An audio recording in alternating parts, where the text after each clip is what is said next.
नरेला विधानसभा में मंत्री विश्वास कैलाश सारंग का जनसंपर्क, सैकड़ों कांग्रेस कार्यकर्ता भाजपा में हुए शामिल।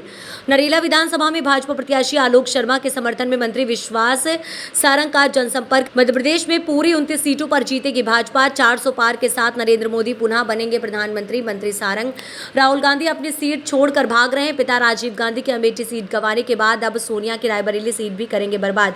राहुल गांधी इस बार हार का रिकॉर्ड बनाएंगे। देश की जनता पीएम मोदी के साथ। मंत्री सारंग ने नरेला विधानसभा के सैकड़ों कांग्रेस कार्यकर्ताओं को दिलाई भाजपा की सदस्यता।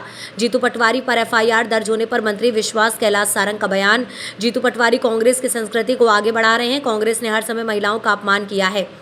जीतू पटवारी ने दलित महिला पर टिप्पणी करना महिला और दलित समाज का भी अपमान है। मंत्री सारंग, जिस पार्टी के शीर्ष नेता स्वयं महिला सोनिया गांधी हो, उन्हें जीतू पटवारी को तत्काल अध्यक्ष पद से हटाना चाहिए। मंत्री सारंग, देखिए, भोपाल में भाई आलोक शर्मा भाजपा के प्रत्याशी प्रचंड बहुमत से जीतेंगे।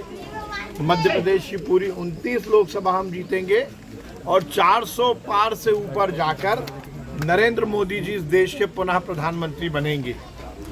और ये हम ही नहीं कह रहे, जमाना कह रहा है, और ये हम ही नहीं कह रहे, कांग्रेस की हरकतें भी कह रही हैं। राहुल गांधी जी अपनी सीट छोड़ कर भाग रहे हैं। और राहुल गांधी के मामले में यही कहा जाता है, जहां जहां पैर पड़े संतन के ताता बंटा ढार। अपने पिताजी की सीट अमेठी बर्बाद की, अब अपनी मम्मी की सीट रायबरेली भी बर्बाद करेंगे। वायनाड से भी हारेंगे, रायबरेली से भी हारेंगे, हारने का रिकॉर्ड बनाएंगे। ये मोदी का जलवा है, मोदी का जादू है। मोदी की गारंटी है गरीब के लिए, मोदी की गारंटी है नारी सशक्तिकरण के लिए, मोदी की गारंटी है युवाओं को रोजगार देने के लिए।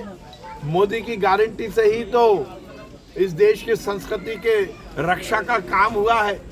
ये मोदी जी ही है जिनके नेतृत्व में अयोध्या में श्री राम का भव्य मंदिर बना है। तो देश मोदी के साथ है, देश की जनता मोदी के साथ है। और इसीलिए आज सैकड़ों की संख्या में कांग्रेस के कार्यकर्ता नरेला विधानसभा के भारतीय जनता पार्टी में शामिल हो रहे हैं। आज हम उनको भी शामिल कर रहे हैं। हम सब मिलकर नरेंद्र मोदी जी को इस देश का प्रधानमंत्री बनाएंगे, यही हमारा संकल्प। जीतू पटवारी पे एफआईआर। कांग्रेस की संस्कृति को आगे बढ़ा रहे हैं।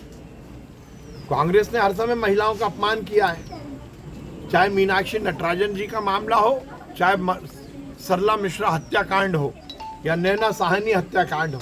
कांग्रेस के नेता हर समय महिलाओं का अपमान करते हैं, उन पर प्रताड़ना करते हैं।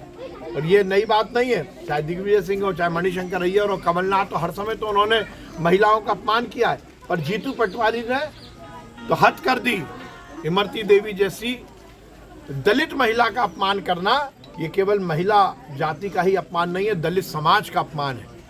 एफआईआर तो होनी ही थी, अब डरते फिर रहे हैं। पर सही मायने में जो राजनीतिक दल जिसके शीर्ष नेता महिला स्वयं सोनिया गांधी है, उनको चाहिए कि जीतू पटवारी को तुरंत कांग्रेस के अध्यक्ष पद से हटाएं।